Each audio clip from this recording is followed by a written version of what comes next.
Televidentes, buenas tardes, bienvenidos a Conversemos de Todo, un espacio del canal comunitario Antena 4 en el que abordamos diversidad de temáticas con interés para todos los jardineños. Muchas gracias por su sintonía, hace rato no nos acercábamos en este espacio. Precisamente hoy vamos a hablar de la ruta de atención para víctimas de violencia de género, una temática que es bastante compleja y que digamos nos duele a todos y más en esta comunidad, dados los recientes acontecimientos de los últimos días en el país con respecto a las mujeres. Para ello estamos con John Alexander Mesa Quintero, abogado especialista en Derecho de Familia y Derecho Procesal Civil, quien ejerce como comisario de familia en el municipio de Jardín. John, bienvenido a este espacio. ¿Cómo está? Muy bien, muchísimas gracias por la invitación y un cordial saludo para toda la población jardineña. Antes de que entremos en materia, hagamos un pequeño recorderis a la comunidad de qué es la Comisaría de Familia. La Comisaría de Familia es una dependencia de carácter administrativo y jurisdiccional, en donde se tramitan puntualmente casos de violencia intrafamiliar y restablecimiento de derechos a niños, niñas y adolescentes, además de otro tipo de actividades como campañas, audiencias de conciliación, verificaciones de derechos, entre otras. Esas son como las actividades más puntuales de la comisaría. Bueno, precisamente hoy vamos a hablar entonces de violencia y definamos un poco ese concepto de violencia, porque yo sé que es bastante amplio, pero ¿qué podemos entender como violencia? Efectivamente es muy amplio, pero a la vez también es muy restringido en atención a la cantidad de violencias que podemos tener en nuestro medio. Para la profesora Iris Young, la violencia es el rostro de la opresión social, en donde precisamente por esas desigualdades sociales que se han generado a lo largo de la historia y los estereotipos de género, vemos a las mujeres y a las niñas como seres inferiores, seres que el hombre debe cuidar, debe proteger, debe educar y debe de alguna manera influir o proyectar todo lo que sea su futuro. Ese es uno de los conceptos que tenemos sobre violencia de género y sobre violencia de las mujeres. Ya puntualmente la violencia indica que es todo acto u omisión que le cause daño a una mujer por su condición de mujer. Daño o omisión que puede ser físico, moral, económico, psicológico, emocional, incluso hasta la muerte, que es como la consecuencia más gravosa. En el último tiempo, en atención pues a una triste noticia que ocurrió en Melgar, si bien estoy hace un par de semanas, 3 semanas, se empezó a hablar en el país de la violencia vicaria, que es esa violencia que se ejerce en contra de las mujeres utilizando a los hijos como medio para hacerles daño, ¿sí? No se utilizan objetos, no se utilizan palabras, se utiliza a sus hijos para hacerle daño a ellas. Digamos que de alguna manera entonces esa violencia de género o esa violencia hacia las mujeres también termina permeando a las familias y puede convertirse en violencia intrafamiliar. ¿O cuál sería la diferencia? Definitivamente. Termina siendo, la diferencia sería el contexto en el que se estén aplicando, ¿sí? Si esa mujer tiene un vínculo familiar con su victimario, estamos hablando de violencia en el contexto familiar. Si esa mujer no tiene ningún vínculo con esta persona que la esté violentando, entonces estaríamos hablando de un tipo de violencia más de tipo convivencial. Sin embargo, no dejaría de ser violencia de género, dejaría de ser violencia en el contexto familiar. Sin embargo, sí estaríamos ante una violencia de género.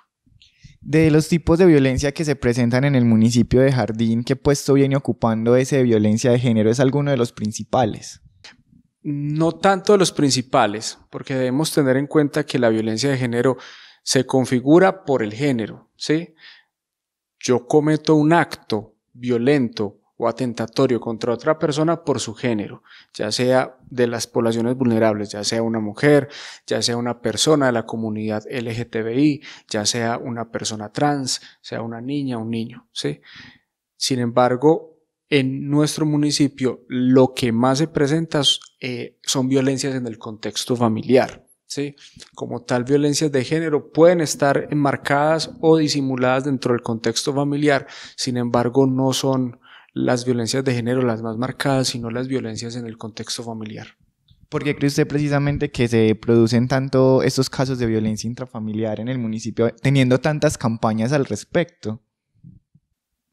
Es una pregunta bien compleja y yo creo que nunca vamos a tener una respuesta. El principal factor es educativo, definitivamente, ¿sí? En el último tiempo hemos visto bastantes dificultades desde el hogar, sobre todo relacionados con los resultados sociales originados por el confinamiento de la pandemia, donde tuvimos que de alguna manera tolerar una serie de situaciones y de particularidades que previamente no lo hacíamos, o si lo hacíamos eran muy esporádicas, sin embargo afloraron en su mayor posibilidad. Entonces viene siendo un tema educativo, un tema también originado por el confinamiento de la pandemia y una de las consecuencias post pandemia, y un tema de origen, yo diría, familiar. No todas las personas somos un poquito de lo que nos formaron en nuestros hogares, en nuestras casas. Nuestros valores, nuestras raíces, nuestras creencias, nuestra cultura, nuestra idiosincrasia, la forma de relacionarnos con nuestro medio, indica mucho de lo que traemos nosotros desde nuestra casa, ¿sí? Y ese es uno de los factores más importantes cuando vemos la cantidad o las estadísticas o el origen de estas violencias de origen o en el contexto familiar. Hablamos entonces también de estadísticas. Mencionemos un poco de las estadísticas de violencia y de violencia de género en el municipio. En este momento, a lo largo de 2022 se han tramitado 31 procesos de violencia en el contexto familiar dentro del municipio. La mayoría de ellas, yo diría un 95%, en contra de mujeres, cometidas por sus parejas o por personas que ya no son su pareja, pero que continúan teniendo un vínculo familiar, como es por ejemplo los hijos, y una mínima proporción relacionada con personas de la comunidad LGTBI o personas homosexuales. Bueno, ¿y qué acciones se están implementando en el municipio para reducir un poco ese tipo de casos? Mire, en el municipio hemos hecho a lo largo del año varias campañas, hemos estado impactando las instituciones educativas, hemos estado trabajando con grupos organizados de mujeres, hemos estado haciendo actividades de sensibilización en el resguardo indígena Carmatarrúa, hemos hecho toda una serie de actividades que están dentro de la actualización de la política pública de equidad de género, que va a ser entregada o presentada mejor al Consejo Municipal para su aprobación en febrero de 2023, y que están dentro de las actividades que buscan mejorar ese impacto en la sociedad, como es la violencia de género o la violencia en el contexto familiar. La violencia intrafamiliar o de género, considero yo, también puede presentarse de manera psicológica, y quizás hay pequeñas violencias que con el tiempo pueden convertirse en algo grave, y creo que muchas veces las denuncias se dan es cuando ya hay un ataque físico o un daño ya físico. ¿Cómo empezar a detectar que hay violencia en mi familia o que yo, siendo mujer, estoy siendo víctima de violencia, y qué hacer al respecto? Es un tema muy complejo. Nada más hace unos días me informaban sobre la forma biológica como reaccionamos ante esas emociones, ¿sí? Y por qué muchas veces muchas personas, en este caso puntual mujeres, perpetúan o toleran durante mucho tiempo estar siendo sometidas a algún tipo de violencia, ya sea de carácter físico, de carácter emocional, de carácter psicológico, ¿sí? Aunque hay otras, económica, vicaria, ¿sí? La última que les mencionaba hace un momento. ¿Qué es lo que ocurre? Que siempre tenemos la idea o la esperanza de que la persona con la que en algún momento quisimos crear o quisimos tener un proyecto de vida va a ser esa persona con la que yo me comprometí. Otra vez ese compañero de vida va nuevamente a retomar ese proyecto de vida que en algún momento yo proyecté con esa persona. Sin embargo, eso es una situación que no se va a dar, que no se presenta en la mayoría de los casos, y siempre estar atento a los signos de alarma o lo que los psicólogos hoy llaman las red flags, las banderas rojas, estar atento a cada una de esas situaciones. Y son en manera escalada. eso se toma como un semáforo, ¿sí? Empezamos con los gritos, empezamos con ignorar al otro. Ignorar al otro es uno de los puntos de violencia más fuertes porque es decirle tú no significas nada para mí, estás ahí pero no me interesa que estés ahí. Pasamos a los gritos, a los golpes, al dominio o control de los movimientos, de las acciones, de con quién te relacionas, con quién sales, con quién estás hablando por el teléfono, etcétera. Son toda una serie de situaciones en las que se ven envueltas las personas desafortunadamente dentro del contexto familiar y que van a incidir en que se presenten este tipo de violencias. Claro, hay una serie, no recuerdo el canal, se llama Pequeños Incendios y precisamente habla de todo eso. Son situaciones que muchas veces por apariencias o por ese sentimiento de querer que las cosas funcionen, de nuevamente retomar mi proyecto de vida, son una cantidad de incendios pequeñitos que nunca apagamos. Y sabemos que esos conatos generalmente, si no se atienden, van a terminar destruyendo todo el hogar y todo lo que se haya construido a su alrededor. ¿Qué hacer entonces cuando somos víctimas? Denunciar. ¿Y cómo podemos denunciar en Jardín? Mira, las rutas de atención son muy claras y todas las autoridades estamos obligadas a recibir las denuncias, sea Policía Nacional, Personería Municipal, Inspección de Policía, Comisaría de Familia, la Fiscalía, todas las autoridades, incluso los jueces cuando no se encuentran ninguna de las últimas, pero todas las autoridades administrativas y judiciales estamos en la obligación de activar las rutas por violencia intrafamiliar o por violencia en el contexto familiar o de género. Ahora, también hay que hacer una claridad y es que muchas veces las personas voluntariamente deciden no hacerlo, no denunciar y eso hay que respetarlo. Eso toca respetarlo porque hace parte de su intimidad, hace parte de su forma de ser, de su propia concepción, el evitar o no permitir que, digamos, alguna autoridad entre a mediar o a tomar una decisión dentro de ese conflicto que se esté llevando. Muchas veces a mí, y eso es algo muy personal, muchas veces exageramos o presionamos demasiado, ejercemos una violencia casi que institucional en contra de contra las personas que han sido víctimas para que denuncie, ¿no? Pero si muchos no lo quieren hacer, eso hay que respetarlo, ¿sí? Cuando se activan las denuncias, dependiendo de la autoridad que recepcione, se activan las rutas de atención, ya sea por salud física, ya sea por salud mental, por salud sexual, y se pueden tomar alguna serie de determinaciones, entre ellas, por ejemplo, el desalojo de la vivienda si es compartida entre el agresor y la víctima, el disfrute y uso de esa vivienda, el compartir o no, la restricción de visitas cuando son padres los que están agrediendo o son los victimarios. En fin, las leyes dispuestas para el caso 1257 de 2008, 2126 de 2021, 2297 creo de 2022 traen una serie de disposiciones o de rutas y de medidas de protección para las personas que son víctimas de violencia en el contexto familiar y puntualmente para las mujeres. Hablemos un poco de las líneas donde las mujeres o también las personas que son víctimas de violencia intrafamiliar pueden, digamos, exponer su caso, porque muchas veces buscan también un poco de anonimato o a veces un poco de ayuda porque, digamos, quieren dar ese paso pero tienen miedo y no saben cómo hacerlo. ¿Qué números hay habilitados o qué líneas, a dónde pueden acudir?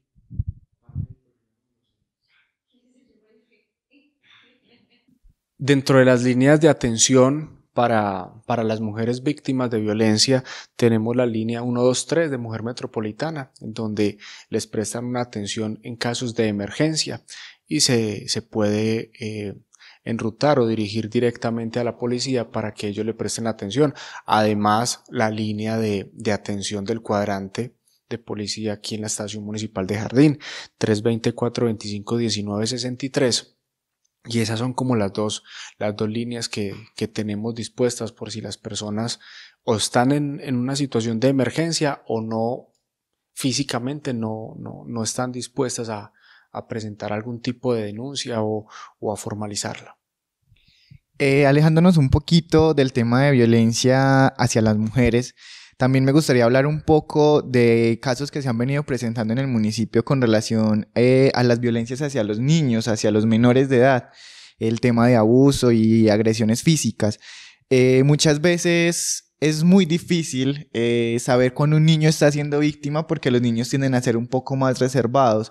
¿Cómo pueden las personas cercanas a los niños saber que algo está pasando ahí e iniciar el proceso de denuncia o el proceso legal correspondiente? Antes, al contrario, es mucho más fácil porque el estado de ánimo de los niños definitivamente cambia cuando están siendo víctimas de algún tipo de agresión. En cuanto a los niños o a las agresiones con los niños, debemos tener algunas diferencias, ¿cierto? Pueden ser en el contexto familiar, puede ser en el contexto escolar, puede ser en el contexto convivencial, que es con sus amigos, en el barrio, en la cancha de fútbol, en las escuelas, dentro de su hogar, ¿sí? ¿Qué debemos tener en cuenta? Su estado de ánimo, definitivamente. Segundo, la presencia de algún elemento físico que pueda indicar que está siendo vulnerado o que está siendo agredido. Moretones que no deberían estar. De pronto, si es un niño físicamente muy activo, puede ser causal de pasar desapercibido, ¿cierto? Si es de estos niños que se la pasa jugando, que es muy activo físicamente, entonces ellos tienden a golpearse más, a caerse más. Entonces muchas veces como padres pasamos desapercibida esa situación, sin embargo debemos tenerlo presente, ¿cierto? Entonces temas emocionales, comportamientos, temas emocionales, rasgos físicos y el tema comportamental. Eso es muy importante. Los niños tienden a cambiar mucho su comportamiento cuando están siendo vulnerados de alguna manera. Se vuelven irritables, se ponen muy groseros, no permiten que ciertas personas los abracen, los toquen o se les acerquen. Incluso la sola presencia de su agresor puede ser un indicador de que algo no está bien entre un niño y esa persona. Cada uno de los padres es el responsable de estar atento a cada una de esas situaciones. ¿Qué debemos hacer? Buscar estas mismas rutas de atención, buscar estas mismas autoridades para definir si efectivamente este niño está siendo vulnerado de alguna manera o hay otra situación que le esté afectando. Algo semejante ocurre en el contexto escolar, sin embargo, en estos casos de acoso, de matoneo o de bullying, sí son las autoridades educativas las que deben inicialmente hacer los correctivos necesarios. Ya para ir cerrando un poco este programa, hablemos de las actividades que se han realizado en el municipio desde la institucionalidad para prevenir y, digamos, mitigar y contrarrestar también estos escenarios y estos casos de violencia. Hablemos un poco de esas actividades que se realizaron el 25 de noviembre como sensibilización. ¿Cuál es la importancia de esa fecha, el 25 de noviembre, para las mujeres? Mira, el 25 de noviembre se conmemora el Día Internacional de la Erradicación de Violencias contra las Mujeres, ¿sí? A raíz de ello, en el municipio se proyectaron una serie de actividades, 16 días de activismo, ¿sí? Iniciamos con una movilización en solidaridad a los hechos en los que murió un adolescente de una forma bastante fuerte en el municipio de Andes. Luego tuvimos un acompañamiento por parte de una experta de la Gobernación de Antioquia, de la Secretaría de las Mujeres, la abogada Catalina Gómez, experta en violencias de género, ¿sí? El día 25 de noviembre tuvimos unas actividades, dos actividades. Una primera, un acto simbólico en donde hicimos como una especie de conmemoración en oposición a todas estas violencias en contra de las mujeres que se han ocasionado en los últimos días en nuestro país y que no somos ajenos a ello. Y también en horas de la tarde, en horas de tarde-noche, se llevó a cabo una velatón en donde lo que quisimos fue solidarizarnos con todas estas mujeres que en muchas ocasiones incluso han llegado hasta perder la vida en estos episodios irracionales de violencia en su contra. ¿Considera usted que esas actividades de verdad van a llegar a la comunidad, a los jardineños. Esa es la intención, eso es lo que esperamos, que podamos impactar de la mejor manera o dentro de la institucionalidad todo lo que más podamos. Insisto, esto es un tema de mucha educación y que viene desde la casa y no solamente le corresponde o es de competencia de las autoridades, en este caso el comisario de familia, es una situación que viene desde la casa y es allí donde se debe entregar el mensaje. Esa es la razón por la cual constantemente estamos en instituciones educativas, en campañas, en actividades, en talleres, en transferencias metodológicas, hacemos gestiones para que expertos vengan y nos hablen del tema. Nosotros mismos con el equipo interdisciplinario de la Comisaría de Familia nos capacitamos para ello y tratamos de hacer todo nuestro trabajo de la mejor manera, esperando que efectivamente todas estas actividades lleguen, calen dentro de la población jardineña, sean aplicadas y podamos ir reduciendo el impacto tan negativo que genera la violencia en el contexto familiar y puntualmente la violencia en contra de las mujeres. Comisario de Familia, John Alexander Mesa Quintero, muchas gracias por haber estado con nosotros en este espacio. Muchísimas gracias a ustedes por la invitación y un saludo muy especial a toda la comunidad jardineña. Muchísimas gracias. Televidentes, esperamos entonces hayan captado un poquito de esa semillita, ese mensaje que queríamos transmitir con este programa, y es que si ustedes en casa están siendo víctimas de violencia, pues no toleren este tipo de acciones, sino que se acerquen a las debidas autoridades, interpongan su denuncia, expongan su caso y busquen ayuda. Es mejor amarse uno mismo y preservar su vida que estar ahí sufriendo un dolor que no se merece. Muchas gracias por acompañarnos y nos vemos en una próxima entrega de este programa Conversemos de Todo en el canal comunitario Antena 4.